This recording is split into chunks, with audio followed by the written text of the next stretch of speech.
Sharing.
Oke, itu ya. Halo, selamat malam. Halo. Selamat malam, Kak. Nah, dengan satunya Kak, saya panggil Kak Isa atau Kak Okta atau siapa ya? Isa. Oh, Kak Isa. Oh, Oh, Iya. ya. Perkenalkan, nama saya Nando dari Tapele. Iya, salam kenal. Jadi, malam ini di bincang-bincang santai kita ini, saya yang jadi moderatornya. Kita masih tunggu satu orang lagi ya, Kak. Kita masih nunggu Kak Mariam. Oke. Gimana kabarnya? Aku panggil apa nih? Abang? Abang. Panggil Nando aja nggak apa-apa, Kak. Santai aja. Nando. Ya. Kak Isa di mana nih, Kak, lokasinya sekarang? Sekarang lagi di Jakarta. Oh, di Jakarta. Oke, oke. Iya. Kalau Kak Mona, ya aku di Jakarta. aku di Jakarta juga Aku ya. Oh, aku ini ambil Instagramnya Tapel karena aku nggak main Instagram. Nggak apa-apa. Kemarin Kanela sudah cerita, nggak apa-apa. Eh, ini satu narasumber lagi belum hadir, belum Ya. lihat sini. Mariam. oh pantesan. Kirain tadi moderatornya Iya. ini. Oke, udah masuk ini Kak Mariam ya.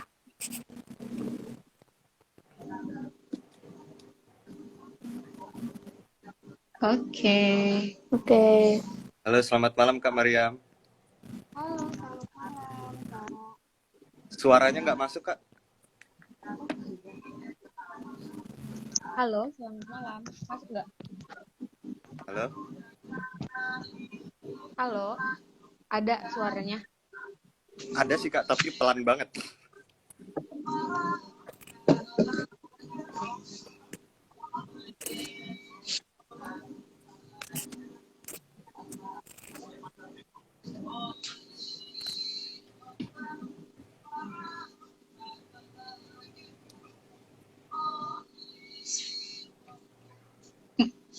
Mungkin ininya perlu dideketin kali ya, Kak. Kalau Mikrofonnya gini mungkin kedengeran nggak? iya, ini Kedengeran? Iya, iya. Berarti headphone-nya yang lagi bermasalah.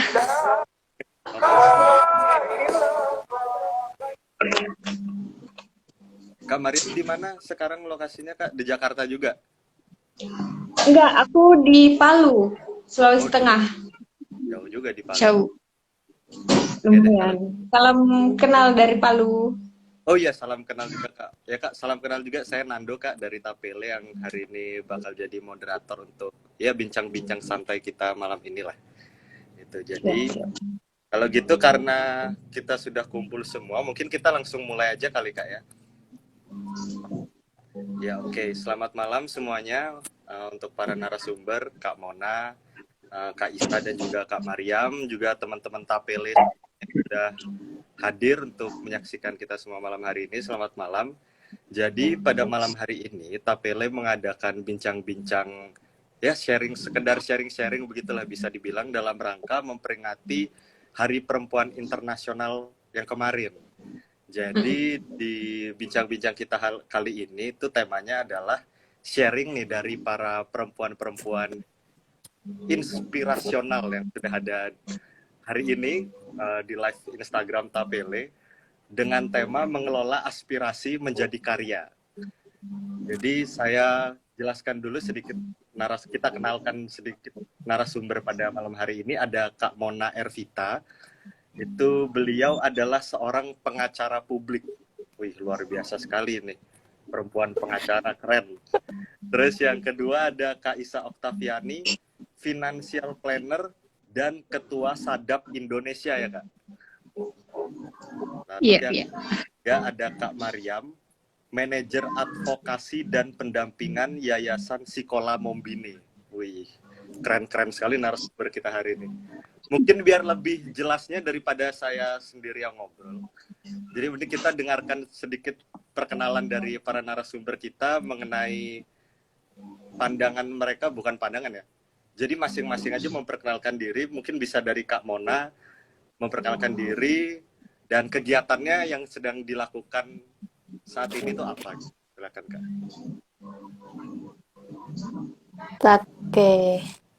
Sebentar ya, aku mau ngetek ini. Oke, bentar aja. Oke, terima kasih. Selamat malam Kak Nando, ada Kak Isa dan Kak Mariam. Salam kenal semuanya. Perkenalkan, aku Mona. Aku berasal dari Jakarta. Sekarang kesibukannya adalah sebagai pengacara publik. Kadang-kadang nyambi jadi komersil juga. Terus itu freelancer dari bekerja di beberapa kerja sama beberapa lembaga lain kayak gitu sebagai freelancer peneliti gitu. Salam kenal. Dari Kak Isa silahkan Kak. Oke, selamat malam.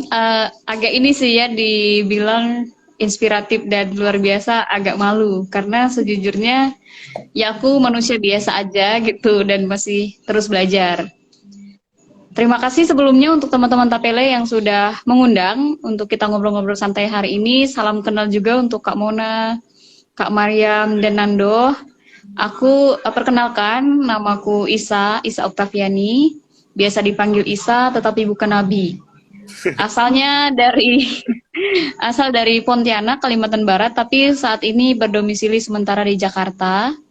Sehari-hari sebenarnya terus belajar, terus juga kebetulan aku agen asuransi di Prudential, sebut merek ya. Jadi bantu teman-teman untuk mempersiapkan perencanaan keuangan, terus aktivitas lain juga saat ini masih belajar di ICRP, sebuah LSM yang bergerak untuk isu perdamaian sosial dan hak asasi manusia. Jadi kebetulan aku juga belajar di sana. Kita sama-sama teman-teman muda untuk mempersiapkan pemimpin muda yang lebih inklusif supaya Indonesia lebih toleran. Gitu. Terima kasih. Salam kenal ya. Oke, mantap. Sekarang giliran Kak Mariam, silahkan Kak. Iya, halo, selamat malam dari Palu. Perkenalkan, nama saya Mariam, tapi biasa dipanggil Mary. Kalau di Sekolah Mombine, aktivitasnya itu selain pendampingan kasus juga, sama kayak Kak Mona, kasus terkait dengan kekerasan perempuan dan anak. Kita juga ada pendampingan komunitas, menguatkan kapasitas perempuan di grassroots. Bagaimana kemudian dia punya pengetahuan yang lebih, punya kesempatan yang lebih untuk bisa memimpin minimal di level-level paling bawah tingkat pemerintahan RT, RW, kelurahan, desa dan lain sebagainya. Nah, selain itu di Sekolah Mombine juga kita melakukan advokasi kebijakan yang terkait dengan pengurus-utamaan gender. Bagaimana kemudian isu-isu perempuan dan juga isu kaum rentan ini masuk ke dalam level kebijakan oleh pemerintah daerah di Sulawesi Tengah, khususnya di Kota Palu. Oke, salam kenal Kak Mona, Kak Isa, dan juga Kak Nando. Senang bisa diundang di Tapele dan juga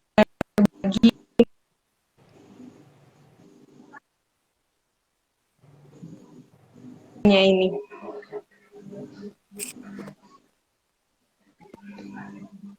Iya, sama-sama Kak. Makasih juga udah hadir. Jadi kita udah dengar perkenalan singkat nih dari para narasumber yang keren-keren kita. Nah, jadi karena hari ini tema kita itu tadi mengelola aspirasi menjadi karya. Nah, saya mau nanya beberapa pertanyaan untuk para narasumber. Mungkin kita mulai dari Kak Mona lagi aja ya. Pertanyaan sedikit aja soal pekerjaan, bukan pekerjaan ya, kan karena kita bahas karya, mungkin bisa dibilang Kak Mona sebagai pengacara berkarya, tadi juga pengacara publik, kadang-kadang juga komersil. Menurut Kak Mona sendiri, karya tuh sebenarnya apa sih yang dimaksud Oke, dengan terima kasih. karya? Oke. Oke, terima kasih Kak Nando. Saya sangat senang sekali ya diundang sama teman-teman Tapele karena ini apa namanya? Karena dari diskusinya aja sharing perempuan mengelola aspirasi menjadi karya. Jadi kayak saya sangat terhormat sekali kayak gitu yang pertama karena diundang jadi narasumber karena saya merasa apa mungkin teman-teman Tapele memilih saya apa namanya bisa bercerita ya berbagi soal bagaimana keseharian saya sebagai pengacara publik seperti itu. Nah, kalau menurut saya sih yang pertama karena background pendidikan yang pertama itu adalah saya lulusan sarjana hukum tentunya apa namanya saya lebih suka apa namanya belajar kayak gitu terus itu apa namanya mencari sesuatu hal yang baru kayak gitu kan ya dengan menjadi seorang pengacara kayak gitu tentu ini adalah bukan suatu profesi yang ya hanya mendampingi bantuan apa pendampingan seseorang yang membutuhkan hukum kayak bantuan hukum atau pendampingan hukum kayak gitu kan tapi juga di sini saya banyak belajar dari beberapa kasus yang saya tangani kayak gitu makanya dari apa namanya dari background ini menjadi sebuah karya untuk bisa mendampingi apa namanya rekan-rekan yang membutuhkan bantuan hukum seperti itu. Nah, terus itu juga karena ini adalah suatu tuntutan profesi tentunya apa namanya karya lain yang saya lakukan kayak gitu tentu menjadi seorang pengacara beda ya menjadi apa namanya menjadi seorang pegawai negeri sipil atau dengan profesi lainnya kayak gitu kan karena kalau karya saya kayak gitu tentu dari ide-ide belajar sana sini kayak gitu kan uh, kenal dengan teman-teman yang lain kayak gitu mungkin karyanya mungkin bisa dilebarkan misalnya menjadi seorang wirausaha kayak gitu kan tentu wirausahanya ini berkaitan dengan profesi hukum juga misalnya apa namanya pembuatan apa ya kalau saya sih sekarang lagi mencoba-coba ya doakan saja berhasil kayak gitu apa namanya membuat sebuah jasa pendampingan dalam urusan hal administratif karena di era digital sekarang ini dan saya yakin orang-orang itu sangat sibuk sekali dan tidak suka mengurus hal-hal yang administratif tentu ini menjadi sebuah karya dan menurutku ini apa jadi cuan juga ya nanti ke depannya kayak gitu menghasilkan kayak gitu ya untuk bisa apa namanya berkontribusi dalam hal pengurusan dokumen yang dokumen legal apa ya yang legal kayak gitu misalnya kalau teman-teman di sini seorang apa namanya wirausaha yang butuh bantu pengurusan dokumen PT, CV, terus itu merek, hak kekayaan intelektual lainnya itu bisa. Jadi saya sekalian promosi ya, ya kayak gitulah. Jadi itu mungkin sebuah karya ya, apa namanya, sebuah karya. Terus itu juga tentu sebuah karya itu tidak apa namanya, kadang apa ya harus ada apa ya kalau aku sih sebagai pengacara kayak gitu tentunya selain tuntutan profesi juga saya ada sesuatu hal yang apa ya yang pengen aku tuh bantu ke orang lain kayak gitu dengan hasil yang aku dapat selama ini kayak gitu tentunya saya juga bergabung di sebuah kolektif kayak gitu jadi kolektif bantuan hukum khusus untuk isu perempuan dan anak atau gender kayak gitu di kolektif advokat untuk keadilan gender. Nah jadi kayak ada pro bononya lah kayak gitu apa namanya untuk membantu apa namanya teman-teman dari semua gender kayak gitu yang mengalami kasus kekerasan seksual, KBGO, kekerasan dalam rumah tangga, anak di bawah umur yang sebagai korban. Kira-kira seperti itu sih, Kak Nando. Oke. Banyak banget kayaknya job desk-nya Kak Mona sebagai pengacara nih. Luar biasa ngurusin administrasi, kegiatan sosialnya juga banyak. Emang luar biasa sekali. Nah, tadi soal dari Kak Mona ini kan sekarang posisinya sebagai pengacara. Seperti yang kita semua tahu kan, pengacara ini kalau kita lihat di TV-TV ya, itu biasanya ya memang didominasi kebanyakan oleh laki-laki. Ya, orang-orang Batak, ya orang-orang ya yang bisa dibilang, kita bilang karakternya, bawaannya keras gitu. Dan kebanyakan laki-laki dengan gaya yang perlente segala macam. Nah, kalau menurut kamu sendiri sebagai perempuan di dalam dunia kepengacaraan ini, menurut Kak Mona, perempuan tuh adalah, kita bilang apa ya, seseorang yang perlu seseorang yang perlu diperhatikan atau mungkin diremehkan atau punya kekuatan tersendiri? Ya, sebenarnya sih apa namanya, untuk apalagi pengacara perempuan kayak gitu kan, coba teman-teman lihat di TV kayak gitu, ada nggak sih yang lebih yang lebih dominan, yang apa namanya, kontribusi atau secara presentasinya representatif perempuan, pengacara perempuan di hadapan publik kayak gitu tuh jarang banget kayak gitu kan. Nah, jadi ini tentu akan harus mendobrak bias ya sebagai pengacara perempuan kayak gitu, karena ya taulah sendiri ya, kalau yang namanya pengacara itu tidak mengenal jam, tidak mengenal waktu, tidak mengenal hari, 24 jam harus siap sedia kalau di kontak klien dan lain-lain kayak gitu. Kita harus kayak gitu, apalagi kalau misalnya saya salut sekali sih kalau misalnya perempuan yang memilih profesi pengacara kayak gitu. Ya itu tadi, apalagi dari segi representatif perempuan, pengacara perempuan itu kan sangat sedikit sekali kayak gitu kan. Terus itu juga mendobrak bias bagaimana caranya bisa setara di hadapan pengacara yang laki-laki kayak gitu. Nah, tentu ya saya akui sih, karena sedikit sekali pengacara perempuan yang mau kayak gitu. Palingan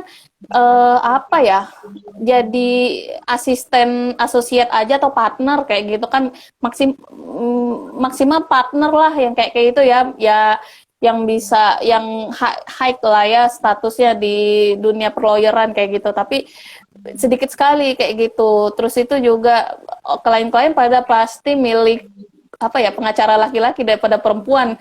Terus juga kalau pengacara perempuan itu pasti pengacara yang ngurusin kasus keluarga, kasus cerai, kasus KDRT dan lain-lain, yang dimana secara nilai materialnya itu tuh jauh ya dengan pengacara komersil yang di bidang oil and gas kayak gitu, atau di bidang fintech dan lain-lain. Nah, jadi saat ini inilah adalah tantangan saya sih sebenarnya jadi pengacara, untuk bisa mendobrak bias agar bisa ditempatkan secara setara di hadapan publik kayak gitu, antara ada kesetaraan ya, kesetaraan gender pengacara laki-laki dan perempuan gitu. Oke, luar biasa sekali. Cita-citanya Kak Mona ini mulia sekali. Terima kasih Kak Mona. Kalau gitu kita sekarang balik ke Kak nih. Nah, kalau Kak Isa sendiri, dari sudut pandang profesi Kak Isa dengan karya, mengelola karya itu seperti apa yang dikelola menurut Kak Isa? Oke. Sebenarnya setiap hari pasti kita berkarya ya, dengan bentuk apapun. Bahkan kita, menurutku ya, hanya upload story aja di Instagram juga adalah karya, ya enggak sih?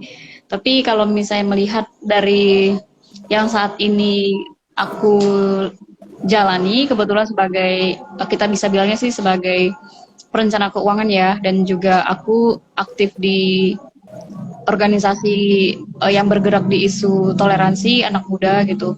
Nah, kalau untuk di keuangan sendiri, sejujurnya tugasnya aku tidak kalah berat dengan tadi Kak Mona yang mengupayakan keadilan segala macam. Karena apa? Karena di tempat kita untuk literasi keuangan itu sangat rendah di Indonesia. Jadi effortnya sangat besar untuk membantu mengedukasi teman-teman biar lebih aware sama perencanaan keuangan. Kayak contoh kecil, misalnya kita tuh nggak ngerti loh bikin pencatatan keuangan yang basic banget, pengeluaran, pemasukan. Jadi tidak sedikit, terutama kayak seumuran kita, dia income-nya tuh datang cuma numpang lewat di rekening, say hello gitu, dia bye gitu, habis masuk keluar. Akhirnya apa yang terjadi? Nanti mereka belum ngerti untuk menyiapkan yang namanya dana pensiun, terus menyiapkan untuk persiapan proteksi kesehatan mereka, kayak gitu-gitu. Apalagi tidak sedikit dari yang seumuran kita, aku nggak tahu, kayaknya sih kita seumuran aja 20-an kan. Itu ada yang sekarang istilahnya generasi geprek. Udahlah kita membiayai orang tua, terus ada yang punya anak juga adik, terus belum lagi anxiety, belum lagi mental health dan segala macam, pressure segala macam. Nah, kalau misalnya kita tidak menyiapkan dengan baik, kan cukup krusial ya, salah satu yang membuat kita menjadi tidak toleran itu ekonomi. Ekonomi itu berhubungan dengan apa? Uang, ya nggak sih? Nah, jadi mesti ngerti untuk mempersiapkan, merencanakan keuangan kita dengan baik, biar nantinya generasi kita tidak seperti generasi yang sebelumnya, karena kan mereka sebenarnya orang tua kita nggak pernah marah mereka tidak mengerti perencanaan keuangan, karena memang zaman dulu memang nggak ada kan, nggak semudah saat ini. Tapi saat ini kita udah terbuka lebar, tapi udah punya kesempatan untuk belajar, bahkan ada orang yang dengan sendirinya tanpa dibayar gitu mau sharing sama kita, mengedukasi kita tentang perencanaan keuangan, kitanya tetap nggak mau. Nah, itu yang cukup ini sih kalau di lapangan kayak gitu. Tapi jujur kalau lumayan, nah sama teman-teman juga mereka kadang-kadang lebih mudah untuk investasi karena kita itu FOMO ya, kita tuh seringnya FOMO. Jadi kalau teman-temannya lagi rame invest, ya dia juga invest, padahal dia belum beresin step by step dari keuangannya kita. Misalnya harus siapin apa dulu gitu. Makanya mereka hanya FOMO, akhirnya bermasalah keuangannya. Apalagi ikut investasi bodong, kan banyak ya sekarang ya kayak investasi bodong yang orang yang penting temennya atau tetangganya ngikut, dia ngikut kayak gitu. Itu sih yang sehari-hari aku lakuin, yang menurutku lumayan ya, ekstra juga nih untuk untuk kita ngobrol sama teman-teman, terutama yang seumuran ya, yang masih belum terlalu aware soal itu. Padahal ini bagus untuk kita ke depannya, biar kita tidak menjadi, istilahnya tuh kalau sekarang memutus rantai generasi sandwich gitu. Jadi kita jangan jadi penerus generasi sandwich. Nah, kalau misalnya di Interfaith sendiri, kebetulan aku kan juga di Sadap ya.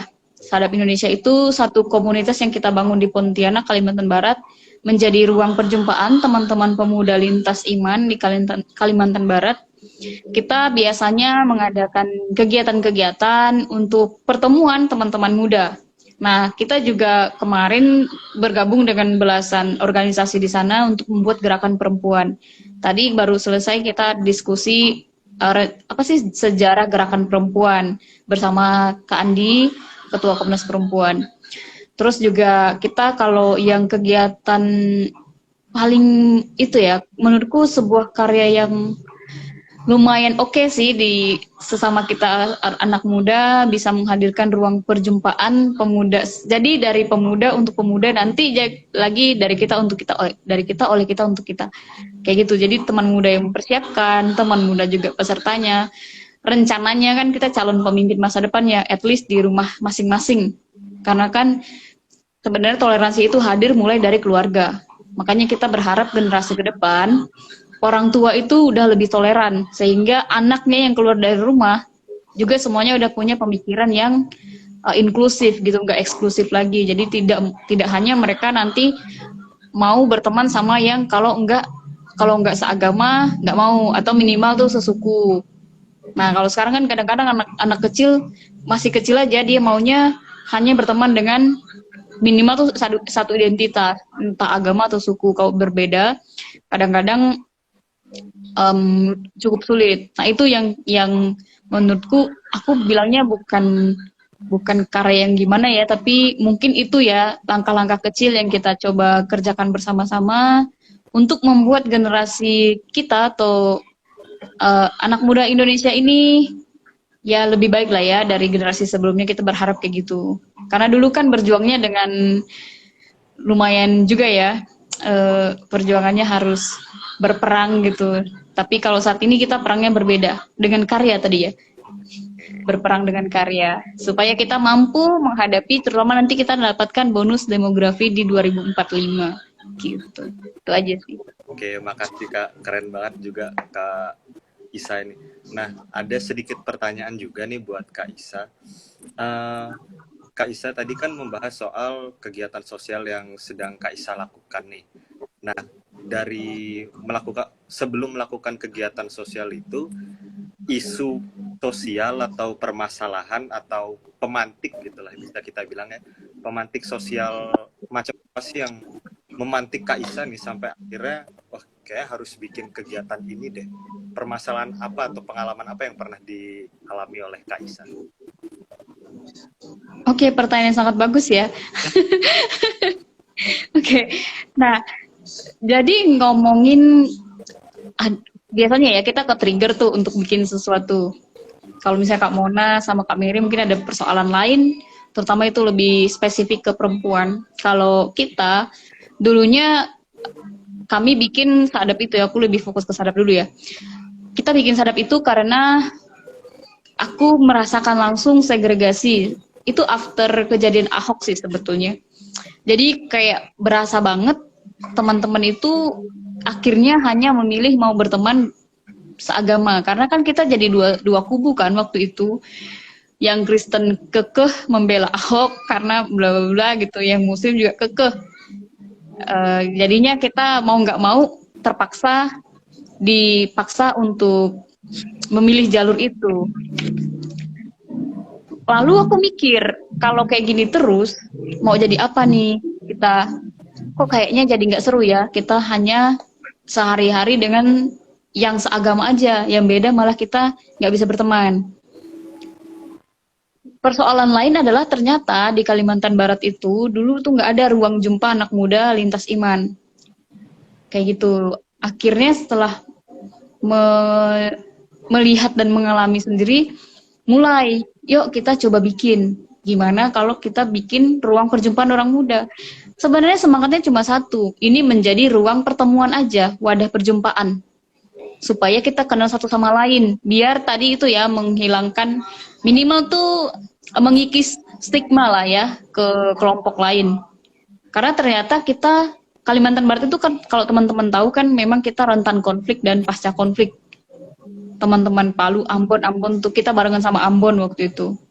Nah, ternyata masih ada sampai saat sekarang sih masih ada. Makanya stigma terhadap kelompok suku dan agama itu ada. Itulah semangat awal kita membuat gerakan-gerakan itu yang sampai hari ini, alhamdulillah puji Tuhan ya, teman-teman masih bergerak. Dan itu kita juga, kalau Kak Mona tuh bilangnya pro bono, sama kami juga, kita nggak ada dibayar sampai saat ini, bahkan kita yang luangin waktu, luangin tenaga, luangin uang kalau emang ada. Itu kayak gitu sih. Dan pesertanya itu juga kita sama kayak Tapele, masih muda-muda, teman-teman masih ada yang masih kuliah juga, ada yang baru bekerja. Kalau peserta kegiatan kita rata-rata sih membidiknya kalau dari SMP sampai yang kuliah semester awal gitu. Oke, terima kasih Kak Ita buat sharingnya. Jadi pemantiknya itu ya memang karena ya saya akui sih memang waktu permasalahan Ahok itu memang ramai banget ya. Cukup berasa. Oke, kalau gitu sekarang kita beralih ke Kak Mariam ini. Nah, masih pertanyaan yang sama untuk Kak Mariam. Kalau dari Kak Mariam, menurut Kak Mariam berdasarkan ya bisa profesi Kak Mariam atau pengalaman atau kegiatan yang Kak Mariam lakukan sehari-hari, menurut Kak Mariam berkarya itu apa sih, dan karya itu karya yang seperti apa? Silakan. Terima kasih Kak. Kalau menurut aku pribadi sendiri, menurutku karya itu bisa lahir dari sebuah keresahan. Aku berkarya kurang lebih selama berapa tahun bergelut untuk isu-isu pemberdayaan perempuan dan juga perlindungan perempuan dan anak. Ini sebenarnya lahir dari sebuah keresahanku pribadi karena melihat keluarga sekitar ataupun masyarakat yang lebih luas di mana tempat aku tinggal itu budaya patriarki yang sangat tinggi banget, masih sangat kental, sehingga keresahan itu muncul dari dalam diri. Ini kok perempuan, emang ini perempuan doang ya yang bisa masak? Emang kalau di dalam rumah tuh emang perempuan doang ya, yang biasa ngurus anak dan lain sebagainya. Ada pertanyaan sebelum aku jauh mengenal apa itu gender dan lain sebagainya, itu sebenarnya sudah ada keresahan-keresahan yang terpikir, pertanyaan-pertanyaan yang terpikir terkait dengan pembagian peran antara perempuan dan laki-laki, antara ibu rumah tangga, antara suami dan juga istri. Aku melihat karena saya orang Bugis dan suku Bugis itu masih sangat cukup kental dengan budaya patriarkinya. Saya lahir dari keluarga yang orang tua, mama dan juga papa itu orang Bugis, jadi masih sangat kental di dalam keluarga itu budaya patriarki. Ada ada kegundahan hati. Kenapa kok perempuan doang sih yang di rumah tuh, kenapa mama doang yang masak, kenapa mama doang yang jaga adik, emang kerjaannya papa tuh ngapain, kayak gitu-gitu. Keresahan itu muncul sampai pada akhirnya sebenarnya sadar atau tidak kita juga menjadi korban dari patriarki. Aku punya kakak cowok. Ketika lulus SMA, orang tuaku diberi pilihan dua. Aku mau kuliah, aku mau lanjut pendidikan juga, pengen kuliah. Waktu itu sangat ingin kuliah di kesehatan. Sementara kakakku juga harus lanjut kuliah, kakak laki-laki. Orang tuaku memilih untuk melanjutkan sekolah kakakku laki-laki, sehingga saya kemudian karena merasa sangat tidak adil karena sama-sama anak nih, jadi aku memutuskan untuk bukan menjauh dari orang tua, tapi karena punya tante juga yang bergelut di bidang pemberdayaan perempuan dan anak, aku memilih ya udah aku ikut tante. Maka terjerumuslah di isu perempuan dan anak sampai saat ini, menemukan tempat bahwa disinilah saya harus berkarya untuk bagaimana keresahanku ini, bagaimana pertanyaan-pertanyaan dan keresahanku ini aku bisa jawab sendiri. Nah, kemudian karena saya tidak mau generasi-generasi selanjutnya atau teman sebaya saya ataupun adik-adik saya ataupun anak-anak orang lain, perempuan lain juga menjadi korban dari budaya patriarki, sehingga saya memutuskan bahwa saya mendedikasikan diri untuk memberikan pendidikan kepada perempuan, kepada adik-adik remaja, perempuan maupun laki-laki, karena sebenarnya apalagi pasca bencana kemarin, kita tahu sendiri di Palu kemarin habis terkena bencana yang sangat dahsyat, ditambah lagi pasca bencana itu kasus kekerasan berbasis gender itu sangat meningkat. Pernikahan anak itu meningkat sangat tajam karena ada faktor orang tua kehilangan mata pencarian dan lain sebagainya, sehingga salah satu pilihannya adalah mengurangi beban ekonomi keluarga dengan cara menikahkan anaknya yang masih muda. Sangat muda, ada yang bahkan lulus SD, masih sekolah SMP itu udah dinikahin, baru lulus SMP, SMA dan lain sebagainya itu udah dinikahin sama orang tuanya, sehingga ini melahirkan kekerasan baru, sebenarnya tidak menjawab apa yang menjadi permasalahan terkait dengan ekonominya. Nah, dari situ sebenarnya saya dan teman-teman di Sekolah Mumbine berharap dan juga bahwa apa yang menjadi kerja-kerja kita terkait dengan bagaimana, karena sebenarnya tantangannya mengubah mindset satu orang itu kan nggak mudah, butuh waktu dan juga butuh tahapan-tahapan yang cukup lama.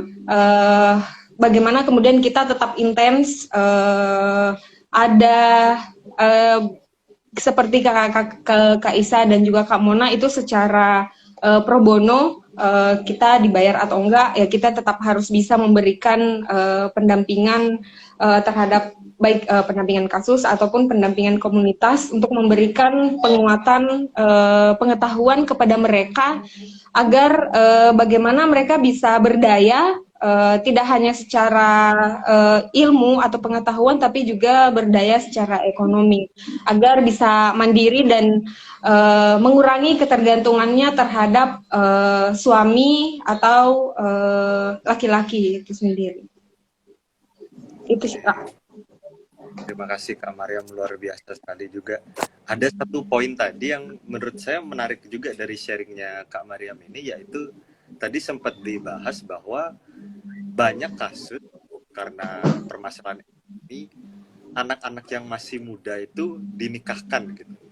Nah itu kita sendiri juga tahu ya, kasus seperti itu di Indonesia tuh banyak banget dan sering banget diberitakan, bahkan dari zaman ya mungkin waktu saya masih kecil aja saya udah dengar berita-berita itu dulu, banyak banget di TV muncul. Nah kalau dari Kak Mariam sendiri menyikapi permasalahan sosial yang seperti itu tuh gimana Kak? Kan banyak tuh misal ya kayak tadi contohnya anak perempuan lahir ya daripada sekolah ngabis-ngabisin uang keluarga mending kasih kakaknya yang laki-laki sekolah nanti kerja, anak perempuan toh cuma di rumah. Nah, biasanya kan gitu tuh stereotip soal anak-anak perempuan, apalagi yang mungkin bisa kita bilang masih di pedalaman ya. Nah kalau dari Kak Mariam sendiri menanggapi hal tersebut gimana Kak? Iya. Kalau aku sendiri mungkin menanggapinya, awalnya kalau terkait dengan pilihan orang tua memilih anak laki-lakinya yang harus disekolahkan, karena mungkin ada mindset yang menganggap bahwa anak perempuan tuh nggak usah sekolah tinggi-tinggi ya, karena ujung-ujungnya yang ngurusin dapur, kasur sama sumur, ujungnya di rumah dan lain sebagainya. Tapi kan sebenarnya pola pikir yang seperti itu salah, bahwa sebenarnya perempuan memilih untuk berkarir di publik ataupun memilih untuk menjadi seorang ibu rumah tangga, menurutku kita perempuan mendidik anak tuh mendidik satu generasi. Jadi menurutku untuk mendidik satu generasi atau mendidik satu anak itu kita juga harus punya pengetahuan yang baik, pengetahuan yang luas, seperti kata Kak Isa tadi, bahwa keluarga itu ruang paling kecil untuk memberikan, menanamkan nilai-nilai toleransi, karena di keluarga itu keluarga yang akan membesarkan seorang anak dan juga si anaknya nanti akan bersosialisasi, dan karakter seorang anak itu dibentuk oleh bagaimana cara orang tuanya mendidik. Nah, menurutku sangat penting apabila perempuan juga mengenyam pendidikan, karena kita punya hak yang sama, laki-laki dan perempuan itu punya hak yang sama untuk mendapatkan pendidikan yang layak, yang baik, tanpa harus orang tua harus memilih apakah menyekolahkan anak laki-laki atau perempuan, karena menurutku di sistem sekarang juga sekolah sudah gratis.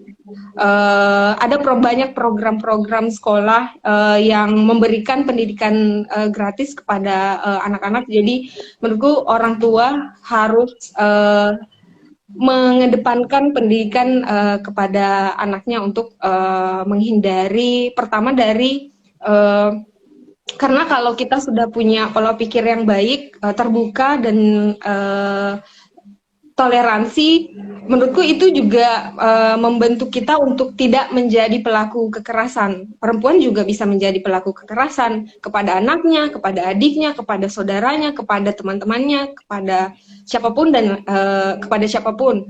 Sehingga ketika kita sudah memiliki dan mengetahui bahwa kekerasan itu nggak baik, bahwa intoleransi itu nggak baik, saya kemudian karena mengetahui nilai-nilai itu, saya kemudian tidak mau di kemudian hari mendidik anak saya menjadi intoleran. Saya mau mendidik anak saya menjadi toleransi. Bagaimana dia bisa berbaur kepada semua orang, semua suku, semua agama dan lain sebagainya.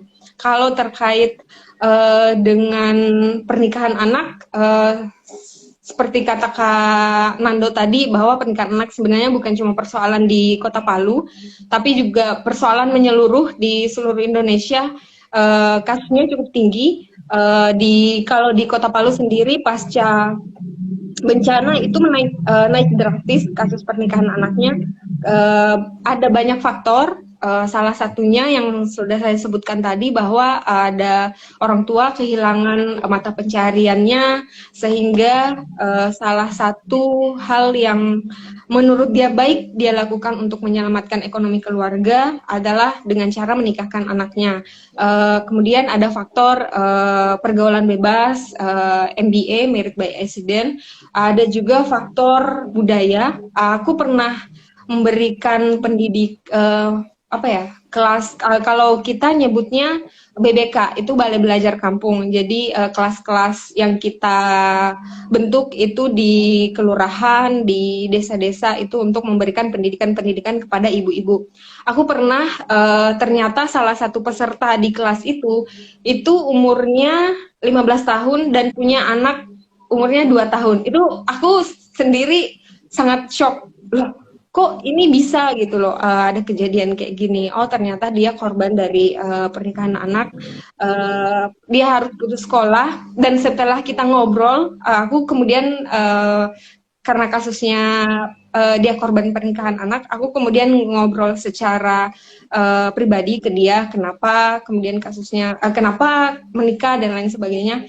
Dan ketika aku tanya, gimana menikah kamu, apakah ada penyesalan atau enggak, dia dengan lantang menyebut, aku menyesal menikah, katanya, karena melihat teman sebayanya itu udah sekolah, bermain dan lain sebagainya, tetapi sementara dia kehilangan waktu untuk bermainnya, kehilangan waktu untuk mengejar cita-citanya, sekolah dan lain sebagainya. Itu sih Kak, mungkin pernikahan anak itu sebenarnya nggak bisa dipandang hanya dari ya udah anak-anak yang menikah, atau mungkin karena dia MBA. Dia MBA pun sebenarnya harus kita telusuri dulu apakah dia paham terkait dengan kesehatan reproduksi, apakah dia paham terkait dengan hak atas tubuhnya, atau bagaimana proses ketika dia mengalami MBA. Bisa jadi dia korban perkosaan, bisa jadi dia karena saat ini juga sangat tinggi banget kasus perkosaan, kekerasan seksual di Kota Palu, apalagi pasca pandemi kemarin. Kasus yang paling meningkat itu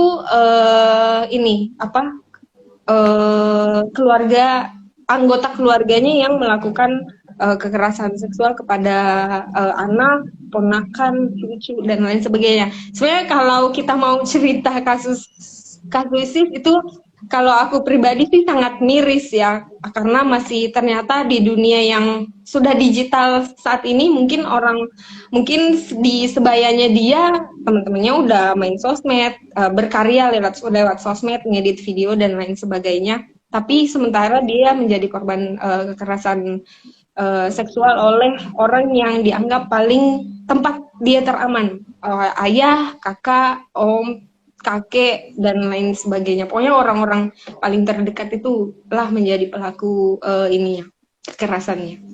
Itu sih Kak. Oke. Emang permasalahan itu berat sekali ya kayaknya. Saya pusing juga dengar permasalahan banyak seperti itu. Itu emang jadi keprihatinan banyak orang juga sih. Nah, tadi juga ada satu poin yang menarik tadi sempat dibahas oleh Kak Mariam. Mungkin ini ini pertanyaan untuk narasumber bertiga, silahkan dijawab.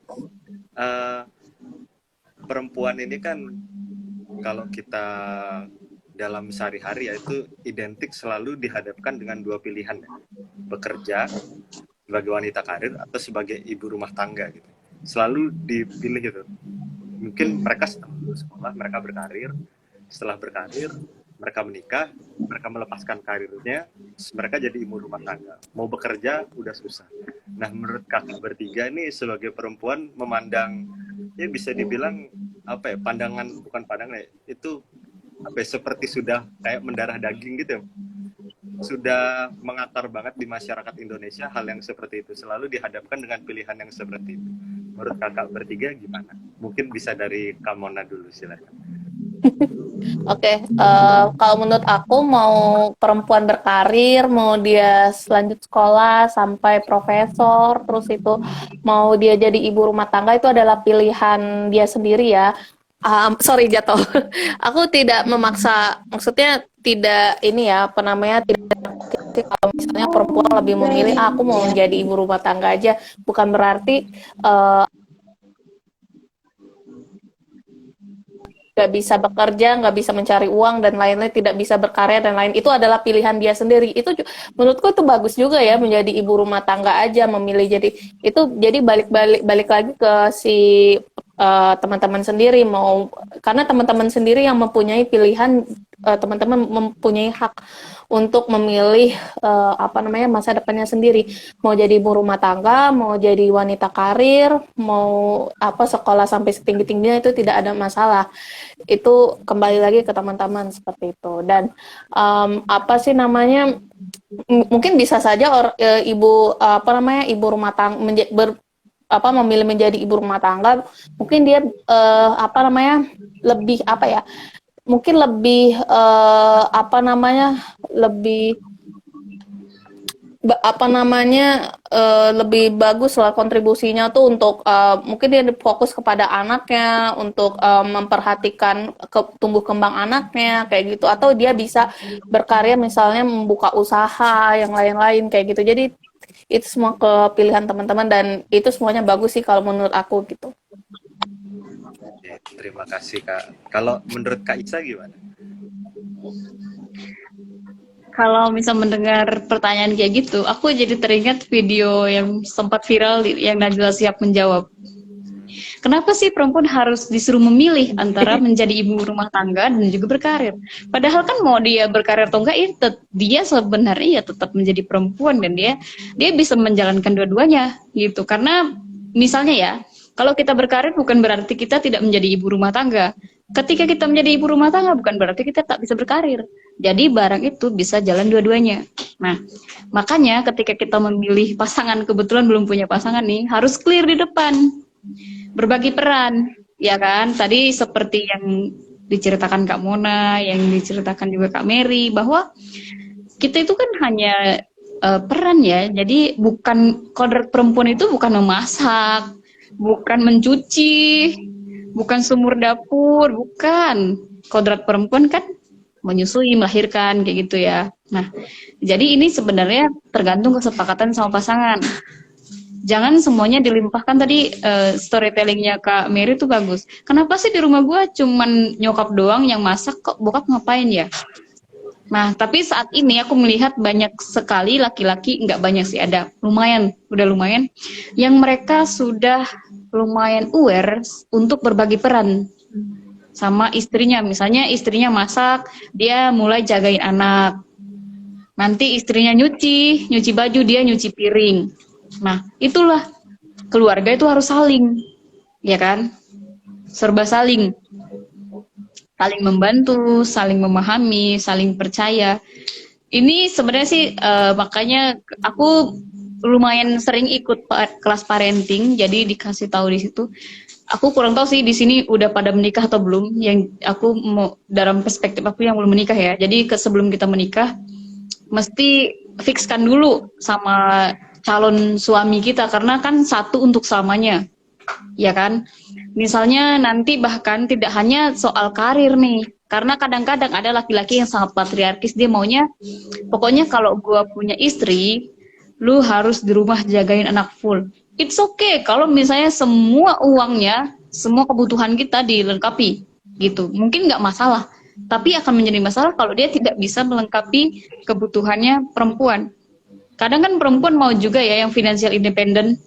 Aku pernah dengar kayak ada satu temanku, dia ibu-ibu, dia bilang, bahkan untuk beli celana dalam aja aku tuh nggak enak loh minta sama suami, katanya. kalau misalnya untuk biaya sehari sih it's okay, tapi kalau misalnya mau beli skincare dan segala macam, kadang-kadang ada perasaan nggak nyaman untuk minta ke suami. Jadi lebih enak kalau punya uang sendiri. Kayak gitu sih. Jadi mesti di-clearkan dulu nih sama calonnya kalau kita mau menikah gitu. Jadi termasuklah kita nanti ke depan mau sekalian bekerja, bagaimana kita berbagi peran, sampai nanti jatuh-jatuhnya deh kayak kelas parenting ya.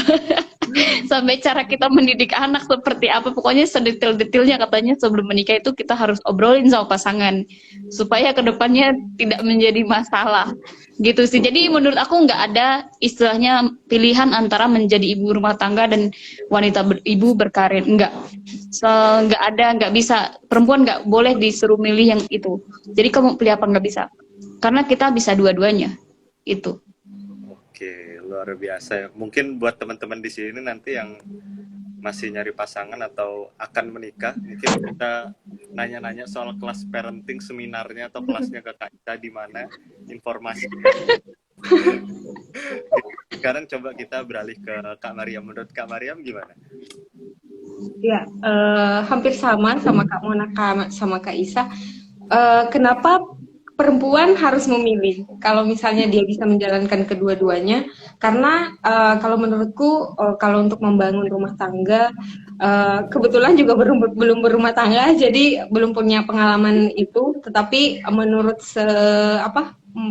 yang aku lihat teman-teman dan juga beberapa orang-orang yang harus kita bangun itu sebenarnya selain komitmen, tapi penting juga menurutku sebelum menikah itu bikin aja perjanjian pranikah. Karena perjanjian pranikah kan sebenarnya nggak hanya mengatur soal pembagian harta antara si laki-laki dan juga perempuan atau si suami dan juga si istri, tapi juga bagaimana pembagian peran di dalam rumah tangga ketika menjalankan rumah tangga itu sendiri. Apakah si suami mau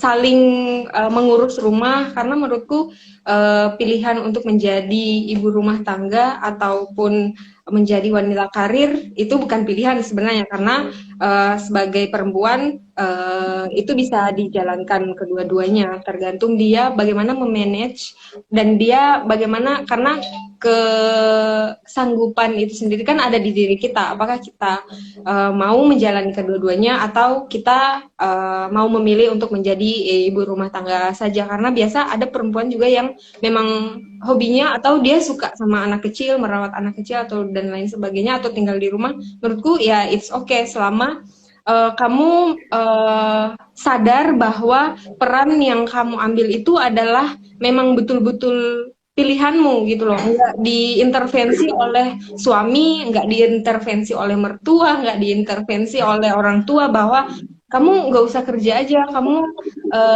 pensiun aja, kamu harus ngurus suamimu, kasihan, nggak ada yang ngurus, suamimu udah cari duit, tapi pulang itu nggak ada yang masakin dan lain sebagainya. Menurutku itu selama kita sadar bahwa pilihan yang kita ambil ini benar-benar datang dari diri kita, bukan dari intervensi orang lain, menurutku ya it's okay kamu mau menjadi perempuan rumah tangga atau mau menjadi berkarir atau menjalankan kedua-duanya. Menurutku itu sama selama ya itu tadi kamu tidak memilih pilihan itu bukan karena kemauan orang lain, tapi memang karena kemauan diri kamu sendiri. Karena kan sebenarnya saya balik lagi ke tadi, punya beberapa teman yang memang sudah menjalankan praktek ini sebelum dia menikah, itu memang membuat komitmen kepada pasangannya bahwa menikah, menjalani rumah tangga atau mengurus rumah tangga itu bukan hanya urusan si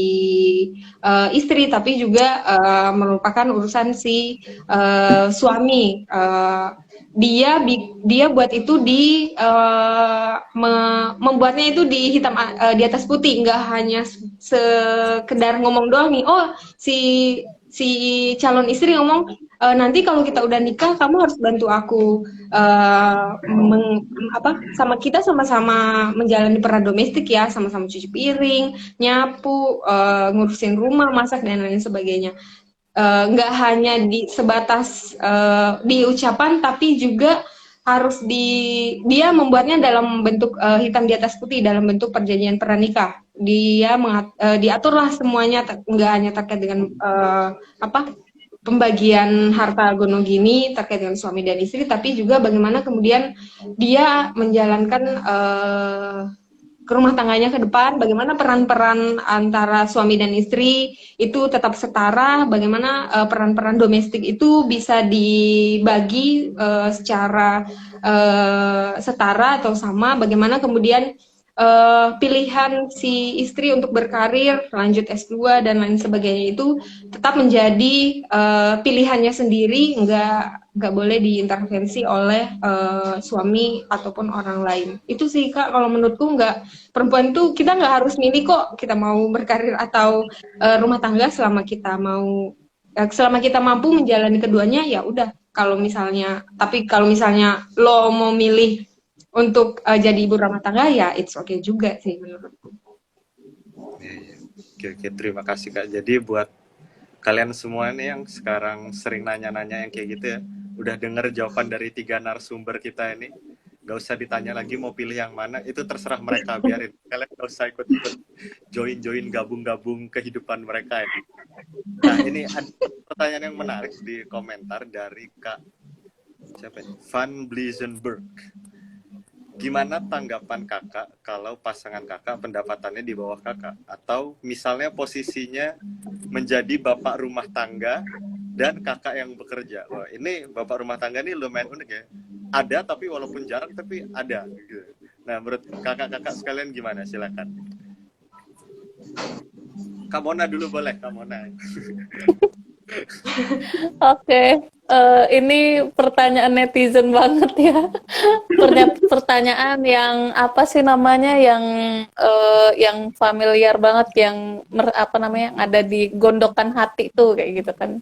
Terus kalau aku sih justru aku lebih suka ya bapak rumah tangga kayak gitu. Dalam artian kebanyakan ya, aku nggak tahu nih, mudah-mudahan Kanando nggak ya. Laki-laki itu sangat ini ya, sensitif sekali kalau misalnya ditanyain soal kerjaan, dan dia takut kayak gitu kalau dia nggak bisa kerja buat anak istrinya dan lain-lain, kayak jadi dia terpaksa jadi bapak rumah tangga atau jobless lah, dia nggak punya kerjaan apa-apa kayak gitu. Justru ini balik lagi ya ke masing-masing teman-teman sih sebenarnya. Kalau aku sih selama yang pertama itu kan bisa diajak ngobrol dulu ya, tentunya siapa yang bekerja, siapa yang ngurus rumah kayak gitu kan. Tentunya kan ini ada obrolan sebelumnya kan, kalau misalnya bapak rumah tangga ya berarti istrinya yang bekerja kayak gitu. Kalau sama-sama menjalin rumah tangga ya siapa yang cari duit gitu kan. Jadi jawabannya harus rasional kayak gitu. Tentu ini tidak tidak naif ya jawabanku kalau ya kembali lagi ya, itu kesepakatan antara kedua pasangan itu sendiri, mau siapa yang bekerja, siapa yang ngurus rumah tangga, siapa yang ngurus anak, itu kembali lagi kayak gitu. Tidak salahnya sih kalau laki-laki jadi bapak rumah tangga.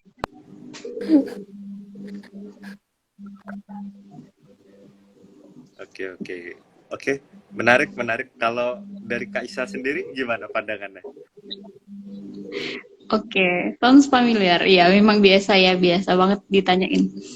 Kalau dari aku sih sebenarnya yang pertama ya tadi sesuai kesepakatan, biasanya kadang, tapi bukan kadang sih, memang rata-rata laki-laki yang mereka masalahnya tuh sebenarnya bukan di perempuan biasanya ya, tapi justru di laki-lakinya.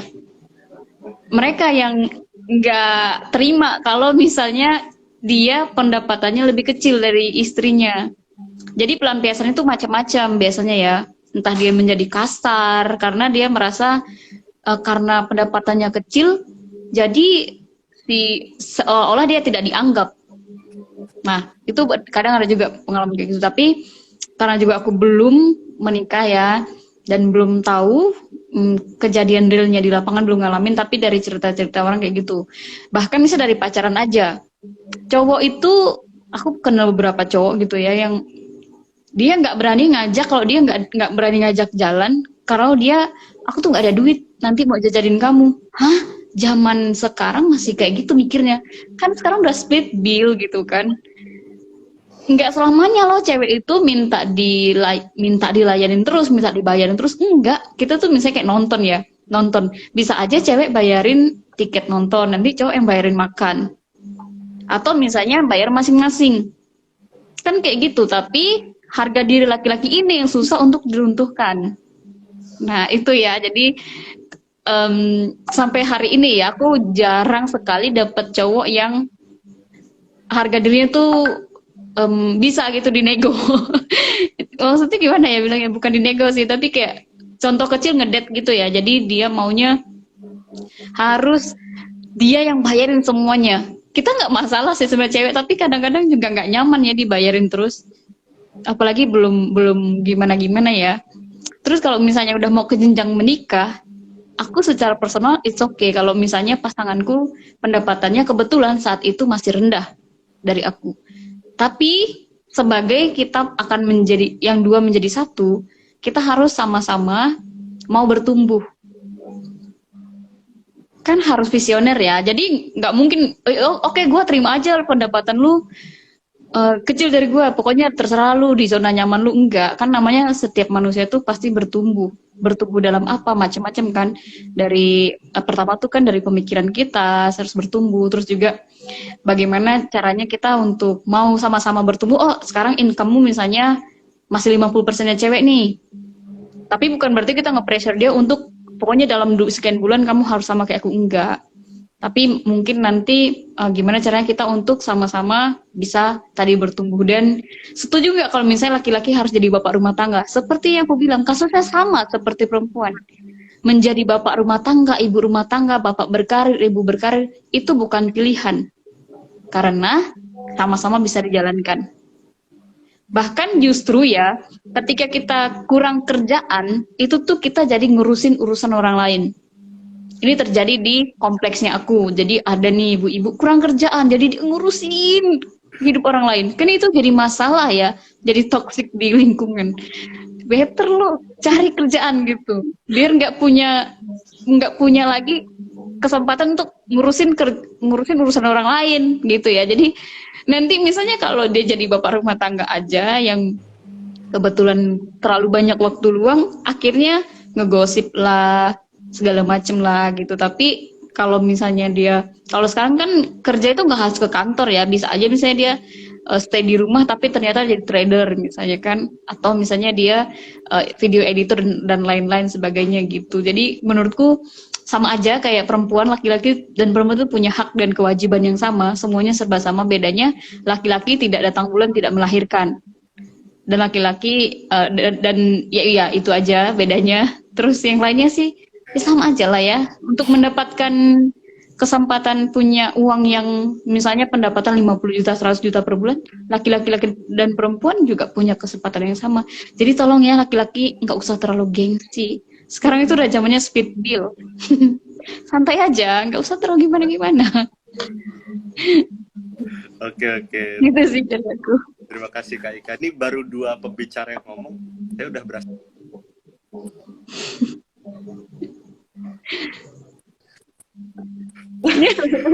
Oke, kalau dari Kak ini gimana deh Kak? Tanggapan? Ya, kalau menurut aku memilih untuk jadi bapak rumah tangga aja atau enggak, ya kembali lagi itu pilihan dan juga kesepakatan yang dibangun di dalam antara pasangan itu. Kalau misalnya sepakat bahwa si istri yang akan berkarir atau mencari atau menjadi tulang punggung keluarga, ya nggak apa-apa si suami yang mengurus urusan domestik ataupun tinggal di rumah. Menurutku ya nggak apa-apa selama itu tadi, maksudnya pilihan-pilihan yang diambil itu kan karena kita sudah berumah tangga, berarti harus keputusan itu harus diambil bersama, nggak boleh diputuskan oleh satu pihak saja, kecil atau besar. Menurutku kalau sudah menjalani rumah tangga itu harus kita putuskan bersama, nggak boleh diputuskan oleh suami saja hanya karena menganggap bahwa suami adalah kepala rumah tangga, pemegang kuasa tertinggi di dalam rumah tangga adalah suami, sehingga segala keputusannya itu adalah ada di tangan suami. Menurutku itu nggak betul. Terkait dengan apa? Aku pernah ditanya sama teman, kamu nanti kalau menikah, kamu suamimu, kamu mau nggak, kamu mau tetap berkarir atau tinggal jadi ibu rumah tangga aja? Ya karena aku orangnya yang nggak mau diem di rumah, pecicilan pengennya keluar berbaur dengan orang, bersosialisasi dan lain sebagainya. Ya aku jawab aja, kalau pin itu, kalau pertanyaan itu aku berikan ke suamiku, suamiku nanti mungkin aku memilihnya ya udah suamiku aja yang tinggal di rumah, aku yang cari duit, aku yang cari nafkah. Karena menurutku perempuan atau laki-laki itu kita nggak bisa membatasi dirinya hanya karena ketika dia sudah berumah tangga dia harus dikungkung antara dua pilihan, lu ngurusin rumah tangga lu atau kamu harus berkarir untuk menghidupi keluarga dan lain sebagainya. Ya menurutku itu bukan pilihan yang ini ya, sama kayak Kak Isa bilang tadi, benar banget. Sekarang tuh zamannya bukan cowok bayarin cewek atau jajanin cewek, tapi split bill lah. Ini yang sebenarnya praktek-praktek, menurutku ini praktek kesetaraan ya antara laki-laki dan perempuan, entah dia pasangan dalam hal love relationship ataupun dalam hal pertemanan. Aku sering banget kalau lagi jalan sama temen, biasanya kan kalau di praktek-praktek atau di mindset, mohon maaf, tapi biasanya banyak juga mindset laki-laki dan perempuan yang menganggap bahwa si laki-laki lah yang harus membayarkan biaya makan atau biaya jalan-jalan atau biaya nongkrong bareng, entah dia mau hubungannya masih temenan atau emang udah pacaran atau lagi deket dan lain sebagainya. Menurutku kita sudah harus mulai mempraktekkan kesetaraan sejak dari hal-hal kecil, sejak dini, yaitu misalnya jalan sama temen laki-laki itu split bill, nggak memberikan beban finansial ketika nongkrong ke teman laki-lakinya, atau nggak memberikan beban finansial ke pacarnya, ke ininya. Menurutku itu apa ya, kayak nggak keren aja gitu loh. Aku sebagai perempuan yang punya pendapatan sendiri, malu lah dibayarin sama cowok. Gue bisa kok bayarin apa yang gue makan sendiri kayak gitu. tanpa lu harus bayarin juga gue sanggup bayarin gitu. Ini unek-unek sih sebenarnya sama cowok-cowok atau cewek-cewek yang merasa bahwa kalau jalan laki-laki nih yang harus bayarin. Lah kan enggak gitu. Kan kita harus bisa setara. Dalam finansial pun harus setara tuh. Ya, setuju. Masing-masing. Betul. Gitu, Nando gitu ya. Rasa terwakilkan oleh jawabannya Kak Mariam ini. karena ini kalau dari saya, ini saya join dikit aja nih dari pembicaraan ini. Iya dari pengalaman laki-laki. Perspektif cowok, dari perspektif cowok gimana? Nah, kita dibilang suruh split bill, tapi di sisi lain tuh kayak ada beban atau tekanan tidak terlihat terhadap finansial gitu. Kita ajakin split bill, nanti dibilang nggak modal, nanti kita bayarin menyinggung. Jadi kita harus apa nih? Apa yang harus dilakukan? Sudah diwakilkan sedikit unek-unek tuh oleh Kak Maria. Memang ya, saya nggak mau ngomong lah, nanti saya salah. Oke, terima kasih buat kakak-kakak bertiga. Ini sekarang pertanyaan terakhir untuk kakak-kakak bertiga setelah kita membahas permasalahan mengenai perempuan ini, tentang karya perempuan dalam berkarya, terus kedudukannya dalam masyarakat, dalam keluarga, bagaimana mereka berkarir atau menjadi ibu rumah tangga, sampai dengan tadi masalah split bill atau bayar sendiri-sendiri atau ditraktir. Nah, sekarang kita balik lagi ke topik utama tentang aspirasi, mengelola aspirasi menjadi karya. Pertanyaan terakhir, pesan bukan pertanyaan, pesan-pesan ya bisa lah dari kakak-kakak sekalian, statement mengenai anak-anak muda sekarang yang sekarang kan banyak banget nih kalau kita ngomongin soal karya ya, itu udah mulai dari YouTuber, TikTokers, apalah karya-karya yang sifatnya seni atau yang karya dalam artian pekerjaan mereka atau apapun karya kan macamnya banyak seperti yang udah disampaikan kakak-kakak tadi. Nah, kalau dari kakak-kakak bertiga ini yang sudah ya mungkin bisa dibilang lebih berpengalaman lah dibanding adik-adik kita yang masih baru-baru mau memulai berkarya ini. Ada kesan-pesan, bukan kesan-pesan, pesan-pesan nggak untuk adik-adik kita ini yang mau berkarya atau teman-teman kita yang masih bingung nih, kira-kira saya ngapain ya, kok kayaknya saya nggak punya kemampuan apa-apa gitu, apa saya harus leleh-leleh di rumah, nunggu suami, nunggu istri gitu. Gimana kalau menurut kakak-kakak? Boleh dari Kak Mona lagi, nggak apa-apa. Apa kalau dari aku ya, apa tadi tuh kan Kanano kan bilang aku tuh nggak punya apa sih, kayak nggak ada kerjaan, leye-leye segala macem. Aku apa itu adalah ciri orang yang pesimis sih sebenarnya. Apa namanya, setiap orang itu aku yakin punya bakatnya masing-masing dan hobi kayak gitu kan. Sekarang itu kan kalau hobi makan aja itu bisa dibuatin konten YouTube atau hobi, apa misalnya kayak sekarang kan banyak ya yang reviewer kayak gitu, bahkan dia ini ya lebih banyak duitnya daripada kita ya. Padahal bagaimana cara ini aja sih, apa namanya bisa berkarya itu kalau minimal kita itu bisa mendekati hobi kita sih sebenarnya. Kalau hobi kita itu bisa menghasilkan karya dan karya itu bisa menghasilkan uang, itu bagus sekali kayak gitu. Dan apa namanya, itu lebih bermanfaat kan untuk kita dan orang lain kayak gitu. Dan aku yakin sih setiap teman-teman di sini yang kayak misalnya, Kak aku jobless, aku nggak tahu mau gimana nih segala macam. Aku nggak yakin sih orang kayak gitu tuh pasti punya namanya kompetensi sih. Minimal dia hobi sih, hobinya apa kayak gitu. Kalau misalnya hobinya makanya buat konten YouTube atau apa kayak gitu. Kalau hobinya misalnya traveling, ya buka usaha apa kayak gitu kan. Minimal itu ya, apa namanya, dalam mendekati apa menciptakan sebuah karya tuh minimal cintailah apa yang kita lakukan, dan minimal kalian harus punya hobi sendiri dan bisa lakukan kayak gitu. Dan bonusnya ya rezeki akan datang sendiri sih, kalau menurut aku sih itu ya. Oke, terima kasih Kak Mona. Kalau dari Kak Isa gimana? Karena kita masih sama-sama belajar, kalau menurutku penting bagi kita yang terutama kita masih muda untuk mengeksplor segala hal. Jadi pengalaman aku sendiri untuk melakukan segala sesuatu tuh nggak pernah fokus di uang. Biasanya kan aku tuh sempat menemukan bertemu sama teman-teman muda yang misalnya kita ngajak untuk melakukan sesuatu yang ditanyakan pertama, ada uang transportnya nggak? Ada uang makannya nggak? Astagfirullah kataku. Kadang-kadang kayak aku langsung shock, hah? Itu kalau memang ada, nanti pun dikasih di belakang, nggak perlu tanyain di depan. Aku tuh selalu kayak agak ini ya, kalau sama orang-orang yang belum ngapa-ngapain udah nanyain uang. Agak sensitif aku sama itu. Jadi kalau kita mau berkarya, kalau kita mau melakukan sesuatu, jangan pernah fokus di uang.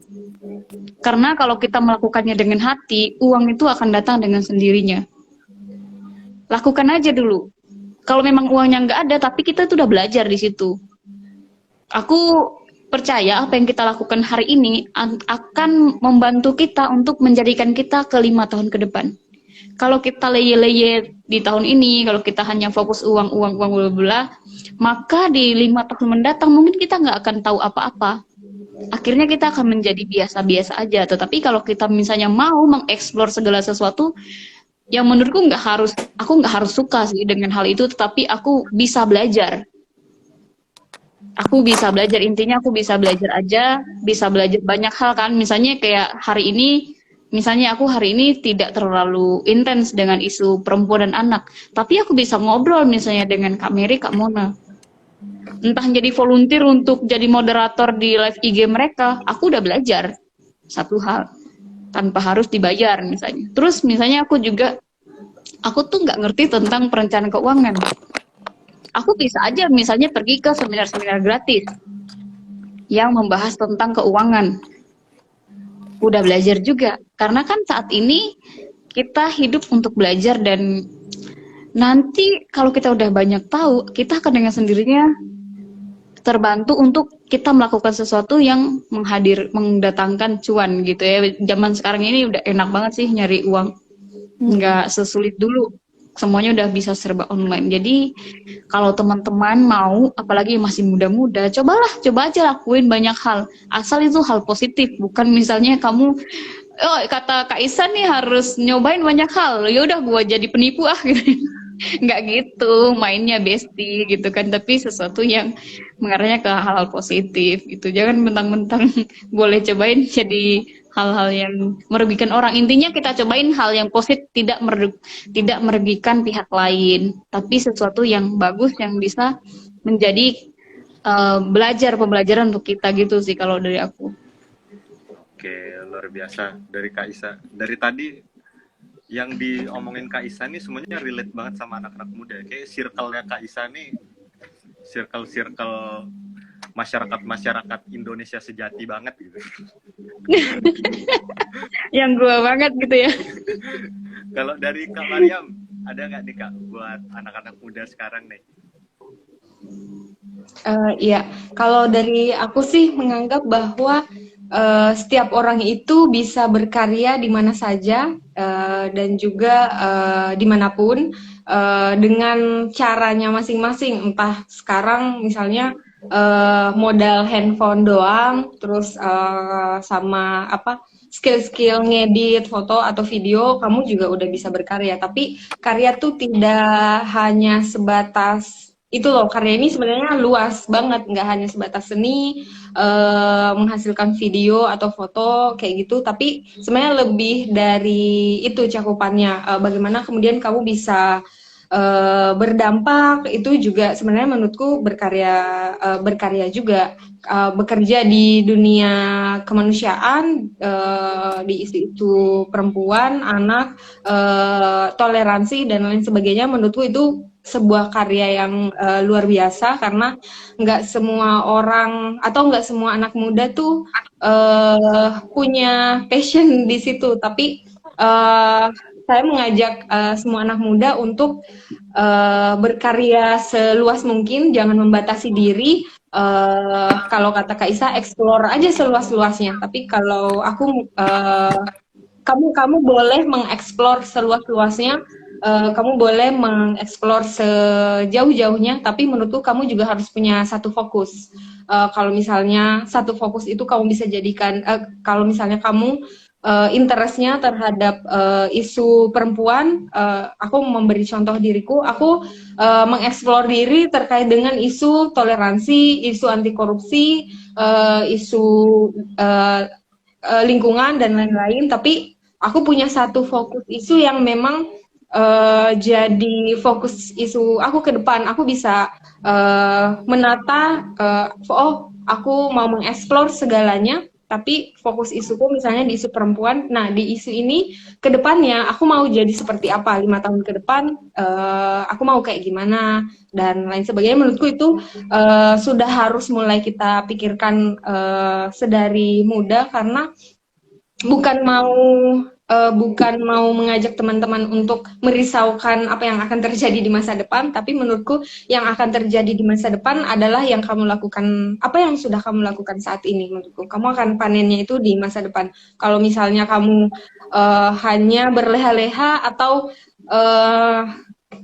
main sosmed, boleh menurutku, tapi bermain sosmed lah yang positif. Jangan kemudian kamu menjadi pelaku kekerasan berbasis gender online, kamu menjadi pelaku body shaming, kamu menjadi pelaku bullying di sosial media. Menurutku itu nggak keren. Yang keren adalah ketika kamu bisa mensupport orang-orang lain, karena itu akan berdampak juga ke diri kamu. kalau aku mensupport orang, memberikan pesan-pesan positif ke orang, itu juga kembali ke diriku. Aku seperti mengatakan pesan-pesan positif atau mensupport diriku sendiri. Jadi menurutku kita harus menjadi orang yang positif aja, nggak usah lu maksudnya nggak berkarya itu tuh nggak sebatas kamu melahirkan foto atau video, tapi itu jauh lebih luas.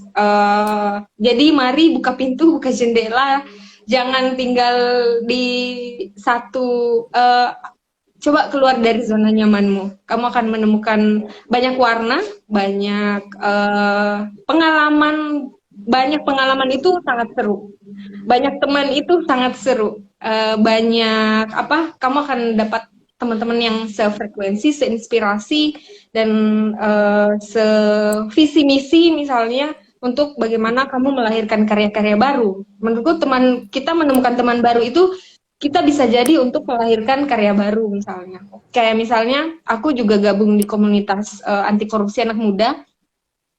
Kalau misalnya aku nggak mengeksplor isu ke yang lainnya, aku hanya pakem ke isu perempuan, aku nggak eksplor ke isu anti korupsi, aku mungkin nggak kenal sama. Aku sebelumnya kenal sama Kak Mona, kita sama-sama di Integrity Talk, komunitas anak muda anti korupsi. Menurutku ketika kamu mengeksplor diri lebih jauh, kamu dapat teman, kamu juga bisa melahirkan karya baru menurutku. Jadi jangan batasi dirimu, ayo buka pintu, kita jelajahi dunia ini luas banget, nggak hanya sebatas kurungan kecil, nggak, ini dunianya luas banget. Jadi kamu harus berjalan sejauh mungkin, tapi jangan lupa pulang. Itu Kak pesanku. Oke, terima kasih Kak Mariam. Jadi buat anak-anak muda, teman-teman Tapele semuanya, daripada leyeh-leyeh, gerak aja dulu gitu ya. Coba aja, ya kalian punya hobi, kalau kalian hobinya leyeh-leyeh, ya nggak apa-apa, asalkan leyeh-leyeh kalian tuh bisa berguna dan bermanfaat. Siapa tahu, kita nggak tahu. Siapa tahu ada yang kerjaannya nyoba-nyobain kasur tuh, saya baca artikel ada loh, itu pekerjaan mencoba kasur itu. Itu gajinya lumayan juga. Boleh kalian coba. Apa itu kerjaannya, Kak? Penasaran, aku juga mau. Jadi ini ya sharing gitu. Jadi ada sebuah perusahaan, ya bukan sebuah perusahaan, kan banyak nih perusahaan kasur. Nah ada seorang yang tugasnya tuh ya bisa dibilang kayak quality controlnya gitulah Kak. Ya, tugasnya mereka ngapain? Ya tidur di kasur itu, nyobain kasur. Ya itu. Perusahaannya di mana? Aku mau ngelamar aja. Tahu, coba aja cari di internet deh. Ada kerjaan. Banyak kerjaan yang kita nggak ketahui di dunia ini ternyata ada. Jadi mungkin hobi atau bakat kalian yang kalian merasa itu tidak berguna, siapa tahu itu pekerjaan penting di tempat lain, kita nggak tahu. Oke, jadi itu aja. Terima kasih untuk Kak Mona, Kak Isa, dan Kak Mariam untuk sharing-sharingnya hari ini. Banyak sekali inspirasi, cerita-cerita, dan masukan, insight, pesan-pesan yang kita dapetin semua. Semoga apa yang udah disampaikan kakak-kakak ini bisa jadi bahan pertimbangan kita, bisa menginspirasi kita untuk ya berkarya ke depannya lagi, terutama untuk perempuan-perempuan yang ada di luar sana. Gak usah merasa berkecil hati. Kalau misalnya di keluarga kalian atau lingkungan kalian terlalu patriarki, seperti yang tadi disampaikan Kak Mariam, masih banyak cara kalian untuk bisa berkarya lagi. Dan untuk mungkin laki-laki di luar sana, jangan merasa hebat. Banyak perempuan-perempuan yang lebih hebat juga dari kalian, seperti yang ada di sini pada malam hari ini. Itu aja dari Tapele. Untuk kakak-kakak semua, sekali lagi terima kasih. Mungkin kita bisa bertemu di kesempatan berikutnya lagi. Terima kasih kakak-kakak. Selamat malam. Oke, terima kasih. Selamat malam. Salam kenal. Malam, Kak Isa, Kak Mariam. Sampai bertemu lagi. Iya. Sampai bertemu di lain forum. Bye-bye.